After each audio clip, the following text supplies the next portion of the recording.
सभी राजनीतिक दल चुनाव की तैयारियों में जुट चुके हैं। वहीं इटावा के सदर विधानसभा सीट की बात करें तो 2022 के चुनाव के लिए आम आदमी पार्टी ने तो यहां से अपने प्रत्याशी की घोषणा कर दी है। अब इस सीट पर बीजेपी अपना दबदबा बनाए रखेगी या सपा अपना परचम यहां लहराएगी, ये तो फिलहाल जनता तय करेगी। लेकिन उससे पहले रिपोर्ट देखें। रणभेरी एट 2022 का चुनावी रण तैयार।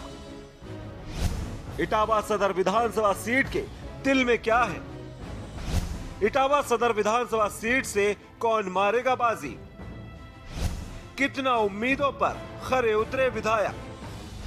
चुनावी महासमर में इटावा पर सबकी निगाह। इटावा से भाजपा की सरिता भदौरिया है विधायक। सदर सीट सपा की मानी जाती है परंपरागत सीट। 23 सालों तक इटावा सदर पर सपा का रहा वर्चस्व। 2022 में बीजेपी का बना रहेगा या चलेगी साइकिल?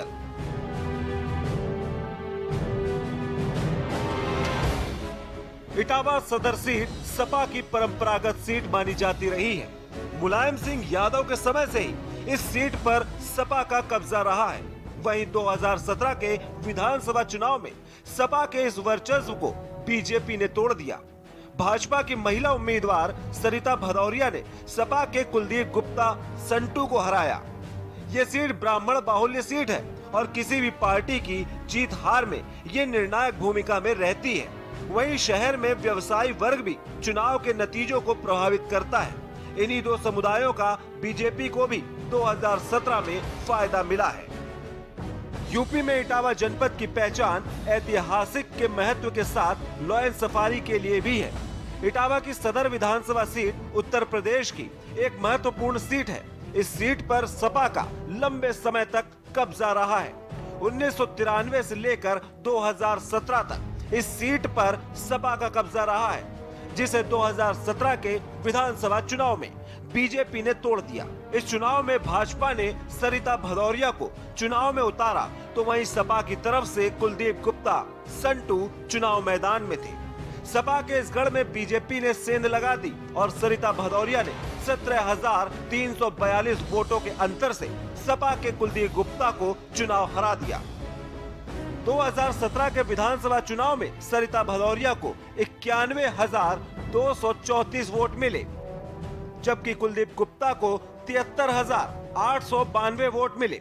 तीसरे नंबर पर बीएसपी रही, जिसके प्रत्याशी नरेंद्र नाथ चतुर्वेदी को 43,577 वोट मिले।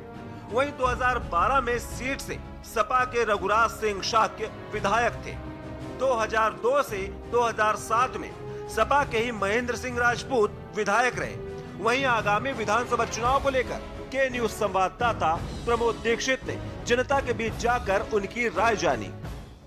इस समय हम खड़े हुए हैं इटावा विधानसभा की सीट से, जहां पर कुछ लोगों से जानते हैं कि इटावा का जो विधायिका जी हैं आखिर उन्होंने क्या किया है, क्या क्या विकास किए हैं।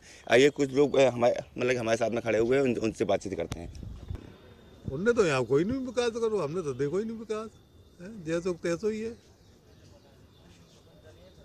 कोई विकास नहीं किया। यहाँ पे लूट पड़ रही है और क्या है।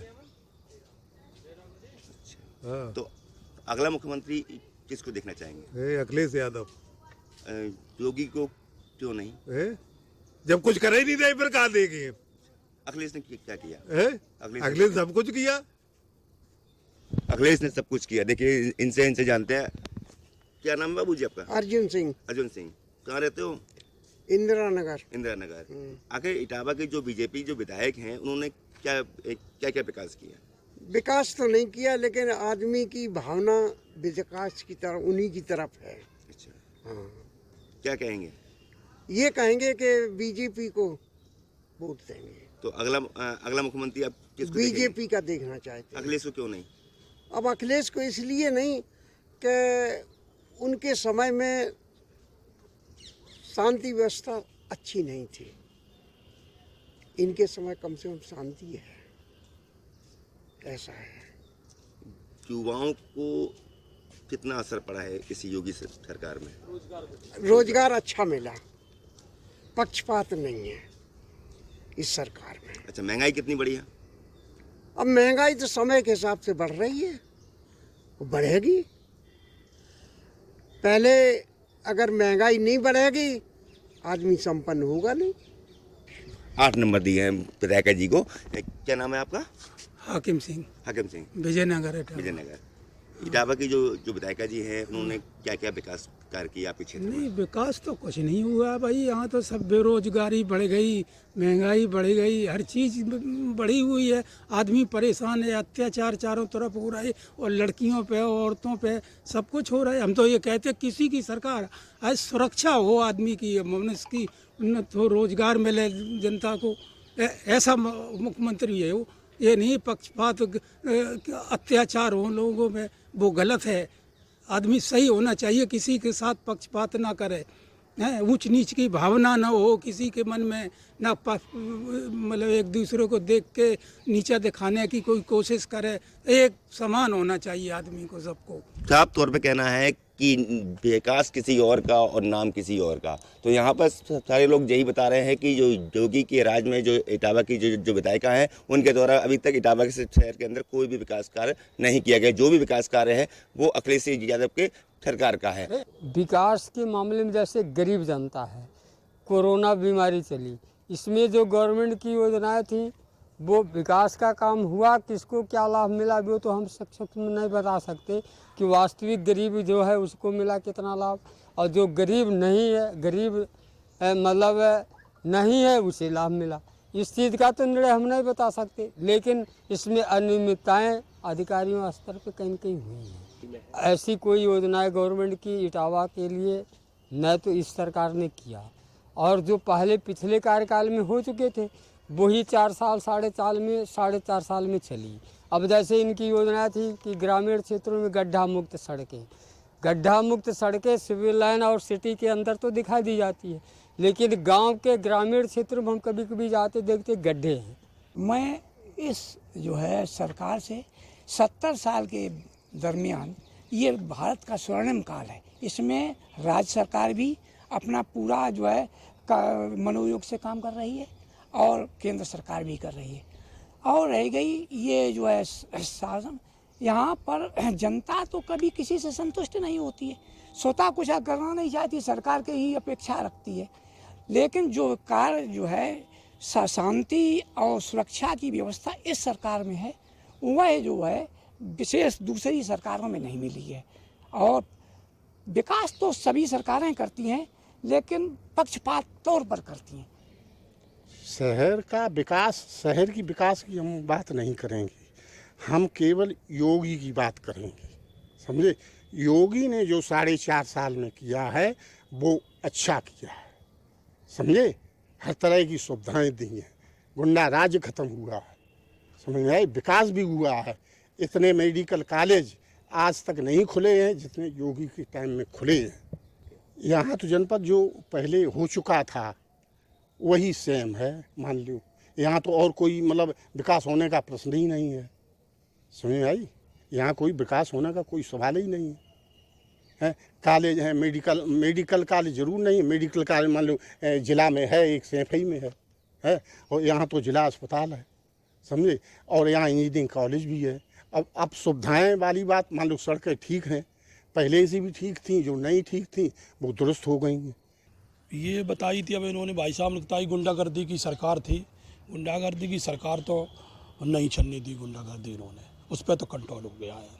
इसलिए क्या लग रहा है आपको कि अगर डेवलपमेंट की बात करें तो विकास की बात, विकास के भाई इटावा का तो कोई विकास हुआ नहीं है।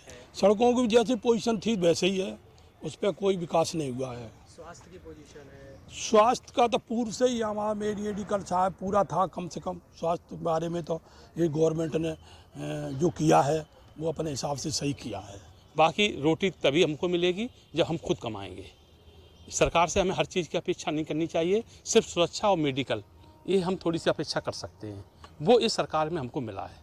हालांकि ऐसा नहीं कि सपा में नहीं मिलता था, हम ये नहीं कहना नहीं चाहते हैं, लेकिन सपा में थोड़ा सा लोग अराजकता पे आ जाते थे कि वो अपनी चलाना, अपनी गुंडागर्दी करने पे। हालांकि हर चीज़ शासन नहीं कहता था उनसे, लेकिन निचले स्तर पे सपा का स्टैंडर्ड थोड़ा ख़राब था। इसलिए मैं अब 4 साल के कार्यकाल की वजह से भाजपा का। इटावा सदर विधानसभा में कुल मतदाता कुल मतदाताओं की संख्या 3,39,750। पुरुष मतदाताओं की संख्या 1,87,147। महिला मतदाताओं की संख्या 1,52,603। इटावा सदर विधानसभा का जातीय आंकड़ा। ब्राह्मण मतदाताओं की संख्या 65,000। ठाकुर मतदाताओं की संख्या 38,000। वैश्य मतदाताओं की संख्या 25,000।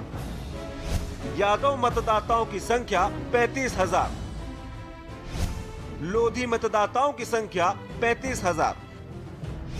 शाक्य मतदाताओं की संख्या 25,000। मुस्लिम मतदाताओं की संख्या 42,000।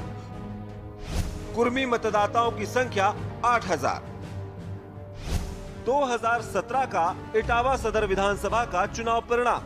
भाजपा की सरिता भदौरिया ने दर्ज की जीत। सरिता भदौरिया को मिले 91,234 वोट। सपा के कुलदीप गुप्ता संतू को 17,342 वोटों से हराया। कुलदीप गुप्ता संतू को मिले 73,892 वोट। 2012 का इटावा सदर विधानसभा का चुनाव परिणाम। सपा के रघुराज सिंह शाक्य ने दर्ज की जीत। रघुराज सिंह शाक्य को मिले 74,874 वोट। बसपा के महेंद्र सिंह राजपूत को 6,264 वोटों से हराया। बसपा के महेंद्र सिंह राजपूत को मिले 68,610 वोट। वहीं अब उत्तर प्रदेश के 2022 के विधानसभा चुनाव में ये सीट किसकी झोली में जाएगी, इसके लिए राजनीतिक दल अपनी तैयारियों में पूरी तरह से जुट गए हैं। 23 सालों तक इटावा सदर पर सपा का वर्चस्व रहा था, जिसको 2017 के विधानसभा चुनाव में सपा के इस वर्चस्व को बीजेपी ने तोड़ दिया। अब 2022 में बीजेपी का दबदबा बना रहेगा या साइकिल चलेगी, ये तो वक्त ही बताएगा। इलेक्शन डेस्क के न्यूज इंडिया। और विधायक जी ने क्या किया, मैं बात कर रहे हैं इटावा की सदर विधानसभा सीट की, जहां पर 23 सालों तक सपा का वर्चस्व रहा और 2017 में मोदी की लहर में यहां पर भाजपा ने अपनी जीत दर्ज की और सरिता भदौरिया यहां से विधायिका हैं। और सीधे हमारे संवाददाता प्रमोद दीक्षित का रुख करते हैं, जो कि इस वक्त वहां की जनता का हम मूड जानेंगे कि क्या कुछ जनता का सोचना है। हालांकि इससे पहले हमने आपको रिपोर्ट में दिखाया था कि मिला जुला मूड जनता का देखने को मिल रहा है। कुछ लोग किए गए कार्यों से विधायक जी के खुश हैं और कुछ लोग नाखुश भी नजर आ रहे हैं। प्रमोद, क्या कुछ सबसे पहले तो यहाँ पर समस्याएं हैं जो कि पिछले कई लंबे समय से चली आ रही हैं, लेकिन उनका निस्तारण न सपा सरकार में हुआ और न भाजपा सरकार में हुआ। जी, जिस तरीके से जानकारी बता दूं, जिस तरीके से आज मैं इटावा की सदर विधानसभा के सीट से मैं यहाँ खड़ा हुआ हूँ, जहाँ पर देखा जाता है आमतौर पर जो विधायिका जी की जो उनकी कमियां हैं उनको लोगों ने बताई हैं और जो उनकी अच्छाइयां हैं वो भी लोगों ने बताई हैं। पर इस संबंध में पूरा जो हमारे कुछ लोग बाग हमारे आसपास खड़े हुए हैं उनसे जानने की कोशिश करते हैं कि आगे के जो 4.5 साल का कार्यकाल उनका ऊपर हो चुका है, उसके बाद उनका क्या क्या उनका योगदान रहा है, क्या क्या उन्होंने विकास कार्य किया है। क्या नाम है आपका? देवान सिंह। जो सदर विधायिका हैं सरिता भदौरिया, उनके कार्यकाल में 4.5 साल से ऊपर हो गया है, क्या विकास कार्य किए हैं उनको? अगर 10 में कोई नंबर देने की बात आए तो सुन, उनके गांव की जो सड़क है वो गड्ढे में सड़क ढूंढनी पड़ रही है और कम से कम महीने में 2-4 एक्सीडेंट हो जाते हैं। और इतने झूठे विधायक पहले, इससे पहले हमने कभी नहीं देखा। एक ब्लॉक की घोषणा की थी उन्होंने कि एक तिल ब्लॉक बना देंगे। उनके उस ब्लॉक के 50 ग्राम सभा के गांव आंदोलित हैं करीब 1 महीने से। उनकी बात नहीं सुनी जा रही है, ब्लॉक नहीं बनाया जा रहा है तिल को। हमारी मांग है कि अगर जो विधायिका जी ने कहा था कि हमारी सरकार बनने पे हम ब्लॉक बनवाएंगे, उसको तत्काल अपनी मांग को पूरी करें, इससे लोगों को राहत मिले और विकास के नाम पे इटावा सदर विधानसभा सोचे। जिस तरीके से सन 2022 की यदि बात की जाए तो सन 2022 में आप किसको मुख्यमंत्री का चेहरा देखेंगे? यहाँ पहले तो मुख्यमंत्री का चेहरा देखने की बात में पहले तो जो मुख्यमंत्री के चेहरा है वही सबसे खराब चेहरा है, उन्हें हटना चाहिए जनता की सेहत के लिए। अगर जनता का चेहरा ठीक है रहना है तो योगी जी को जाना पड़ेगा। तो योगी की बात किसका चेहरा देखना चाहेंगे? योगी के चेहरे के बाद तमाम अभी चुनाव आने दीजिए, तमाम चेहरे आएंगे जो भी है। हमारे कांग्रेस पार्टी की प्रियंका गांधी भी बहुत ज्यादा सक्रिय है, और भी कोई भी मुख्यमंत्री बन सकता है, लेकिन प्रमोद, योगी यहाँ नहीं पर रहेंगे। 23 साल तक सपा का वर्चस्व रहा है, सपा ने यहाँ पर अपनी जीत दर्ज की है, तो उनसे पूछे कि क्या साइकिल वापस लाना चाहेंगे? 23 साल से सपा का इसमें गढ़ रहा है, उनका वर्चस्व रहा है। उसके बाद में सन 2017 से बीजेपी आ गई है मोदी की लहर में। क्या इसके वापस लेकर के आना चाहेंगे अखिलेश यादव को? अखिलेश यादव आएंगे कि नहीं आएंगे ये वक्त बताएगा, लेकिन यहाँ की जो सदर विधायक है वो नहीं जीतेंगे। अखिलेश आएंगे या नहीं आएंगे ये वक्त की बात है। एक लोग हमारे पास और खड़े हुए हैं। क्या नाम है आपका? प्रेम किशोर द्विवेदी। कहाँ रहते हो आप? मैं शांति कॉलोनी में। शांति कॉलोनी। इटावा के जो विधायक हैं श्रद्धा भदौरिया, क्या क्या विकास कार्य किया उनके द्वारा अभी तक? कुछ दिखते ही नहीं है विधायक का। अगर कुछ विकास हुआ हो तो मुझे तो कुछ नहीं लगता है। अगर विकास लगता है तो उन्हीं का विकास लगता है कि पहले छोटी गाड़ी में चल रही थी, अब बड़ी गाड़ी में चल रही है। पहले सिंपल कपड़े पहनती थी, अब कलपदार पहनती है। हो सकता है ये विकास हुआ हो। बाकी आम जनता का, इटावा का तो कोई विकास नहीं हुआ। अगला मुख्यमंत्री किसको देखना चाहेंगे? अगला मुख्यमंत्री हम उसको देखना चाहेंगे जो उत्तर प्रदेश में को विकास दे सके, जो उत्तर प्रदेश के युवाओं को रोजगार दे सके, जो यहाँ उत्तर प्रदेश के व्यापारियों को व्यवसाय दे सके। क्योंकि जब से उत्तर प्रदेश में 89 के बाद से कांग्रेस की सरकार गई है, तब से अभी तक उत्तर प्रदेश में किसी भी सरकार ने कोई विकास कार्य नहीं किया। हमारे साथ में एक युवा व्यक्ति भी खड़े हुए हैं, उनसे जानते हैं उनका क्या नाम है आपका? कहाँ रहते हो आप? अशोक नगर इटावा। जो इटावा की सदर विधायक है उनके द्वारा क्या क्या विकास कार्य इटावा शहर में किए गए अभी तक? कोई विकास कार्य उनके द्वारा नहीं किया गया है। भारतीय जनता पार्टी के लोगों ने केवल, और विधायिका जी ने केवल जनता को त्रस्त करने का काम किया है। और चाहे सड़क की बात कर लें, चाहे किसी भी सेक्टर की बात कर लें, आदरणीय विधायिका जी को 10 में से 0 नंबर देना चाहूंगा। अगला यदि आप वोट यदि किसी को देते हो तो अगला जो मुख्यमंत्री जो बनाना चाहते हो वो किसको बनाओ? वो श्री अखिलेश यादव जी को अगला मुख्यमंत्री बनाना चाहेंगे। योगी को क्यों नहीं, अखिलेश को क्यों? योगी जी ने ऐसे काम ही नहीं किए हैं। जनता को आवाज उठाने वाला श्री अखिलेश यादव जी हैं, इसलिए मैं उनको दोबारा पुनः प्रदेश का मुख्यमंत्री बनाना चाहूंगा। तो अखिलेश ने क्या किया?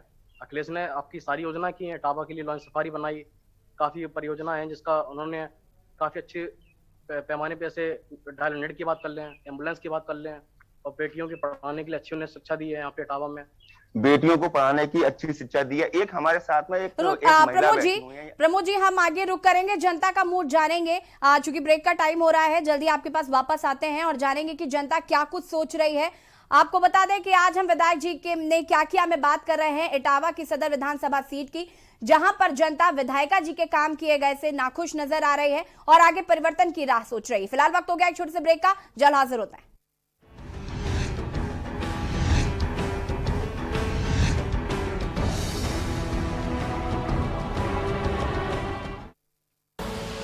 आप देख रहे हैं के न्यूज, खबरों का सारथी।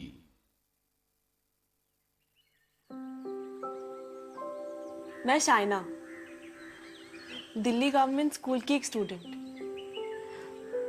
मुझे आपकी एक हेल्प चाहिए। एक्चुअली माँ और बापूजी चाहते हैं कि मैं आगे और पढ़ाई करूं, पर वो खुद नहीं पढ़े हैं ना, इसलिए मेरी हेल्प चाहकर भी नहीं कर सकते। इसलिए एक बड़ी बहन चाहिए।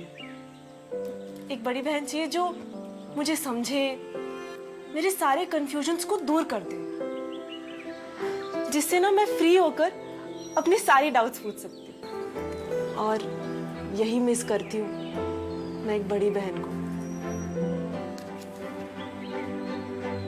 तो क्या आप बनोगी मेरी बड़ी बहन? मुझे मेंटोर करोगी? शाइना जैसे हजारों बच्चे हैं जिनकी आप हेल्प कर सकते हैं। दिल्ली के सरकारी स्कूल तो शानदार हो गए, नतीजे भी बहुत अच्छे आने लगे हैं, पर अब इन बच्चों को बड़े भाई की जरूरत है, बड़ी बहन की जरूरत है, इन्हें आपकी जरूरत है। आप किसी बच्चे के मेंटर बनेंगे? बस रोज 10 मिनट एक बच्चे से आपको फोन पे बात करनी है, उसे गाइड करना है। याद रखिए, आप केवल एक बच्चे के भविष्य को नहीं संवार रहे, आप देश का भविष्य बना रहे हैं। दिल्ली गवर्नमेंट के मेंटरशिप इनिशिएटिव देश के मेंटर से जुड़ने के लिए 750004 पर मिस्ड कॉल दें।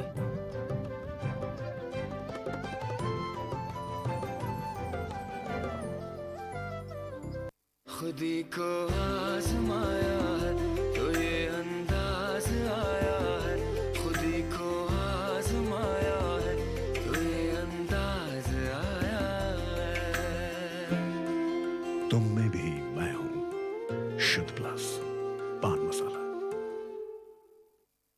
चलो यहाँ पर सही से स्पेलिंग है। पूजा मैं मार्केट से आता हूँ। मिस्टर, कार की चाबी? नहीं, मैं पैदल ही जाऊंगा। पापा, not bad. हाँ यार, अपनी दिल्ली सरकार बोलती है कि पॉल्यूशन कम करने के लिए हफ्ते में एक बार अपनी गाड़ी से एक ट्रिप कम करें और उसकी बजाय पब्लिक ट्रांसपोर्ट या कारपूल का इस्तेमाल करें। It's a small request, make sense, no? Yes, और ये बात मैं आपसे कब से कह रही थी, लेकिन मैं हेल्थ के पॉइंट ऑफ व्यू से बोल रही थी। यू नो व्हाट, मैं भी यही सोच रहा हूँ कि जब दिल्ली सरकार और घर की सरकार एक ही बात बोल रही है तो सुन ही लेना चाहिए। चलो यू गाइस कैरी ऑन, मैं चलता हूँ, बाय। बाय पापा। एक हफ्ते में आप जितनी बार गाड़ी निकालते हैं, अब से बस एक बार कम निकालें। बस एक ट्रिप कम, आप मिलकर अपने हिस्से का पोल्यूशन कम करें। हफ्ते में गाड़ी का बस एक ट्रिप कम करें।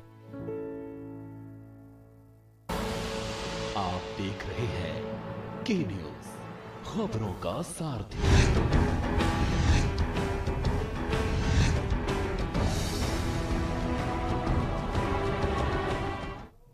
ब्रेक के बाद एक बार फिर से आप सभी का स्वागत है। और विधायक जी ने क्या किया, में आज हम बात कर रहे हैं इटावा की सदर विधानसभा सीट की, जहां पर हम जनता का मूड जान रहे हैं कि जनता आगे आने वाले 2022 में विधानसभा चुनाव में किसे अपना प्रतिनिधि चुनना चाहती है और किन उम्मीदों के साथ वो आगे जाकर अपना प्रतिनिधि चुनेगी।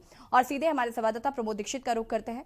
प्रमोद, जहां पर जनता का क्या मूड है? कहीं ना कहीं अभी विधायिका से काफी लोग नाराज नजर आ रहे हैं। उनका ये कहना है कि जो काम करना चाहिए था अभी तक वो नहीं किया है।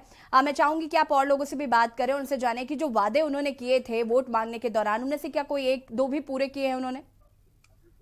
जी, जिस तरीके से अभी लोग बागों से बात हुई है, उनका साफ तौर पे जो सदर विधायिका है सत्ता भदौरिया, उनके ऊपर नाराजगी जाहिर है, क्योंकि उनके द्वारा जो उनका साफ तौर पर कहना है जो भी विकास कार्य इटावा के सिटी में जो भी हुए हैं वो अखिलेश सरकार के द्वारा है। सिर्फ उनका विकास किसी और का है और नाम किसी और का है। एक महिला हमारे साथ में खड़ी हुई है, उनसे बातचीत करते हैं कि आखिर क्या विधायक ने किया है। क्या नाम है आपका? श्यामा देवी। श्यामा जी, जो सदर विधायिका है उनके द्वारा इटावा सिटी में क्या क्या विकास कार्य किए गए हैं? कुछ नहीं किया गया, कोई काम ही नहीं किया गया, ना किसी गरीब की सुनाई हुई, कोई किसी गरीब महिला की सुनाई नहीं।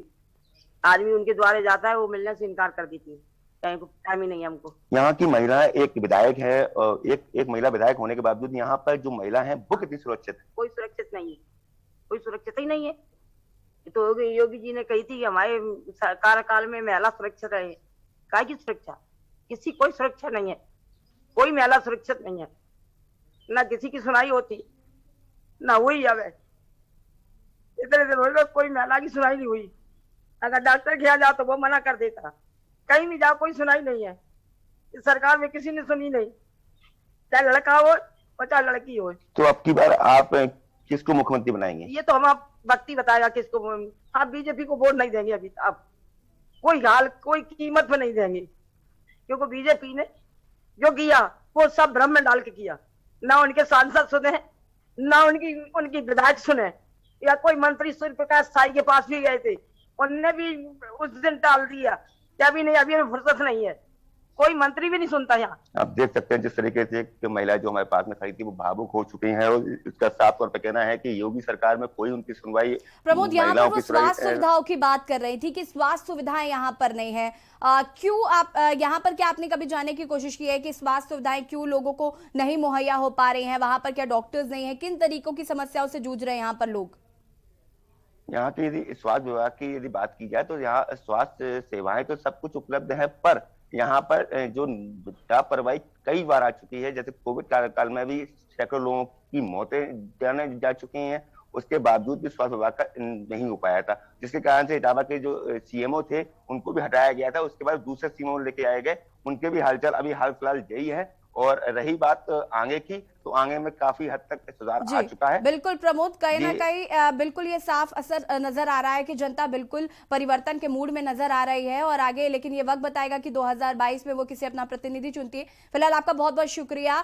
जनता का क्या मूड है ये बताने के लिए। आपको बता दें कि आज हम इटावा सदर विधानसभा सीट की यहाँ पर बात कर रहे थे, जहां पर विधायिका से सभी जो लोग हैं वो नाराज नजर आ रहे हैं और परिवर्तन के मूड में नजर आ रहे हैं। फिलहाल विधायक जी ने क्या किया, मैं इतना ही। देखते रहिए के न्यूज़ इंडिया। नमस्कार।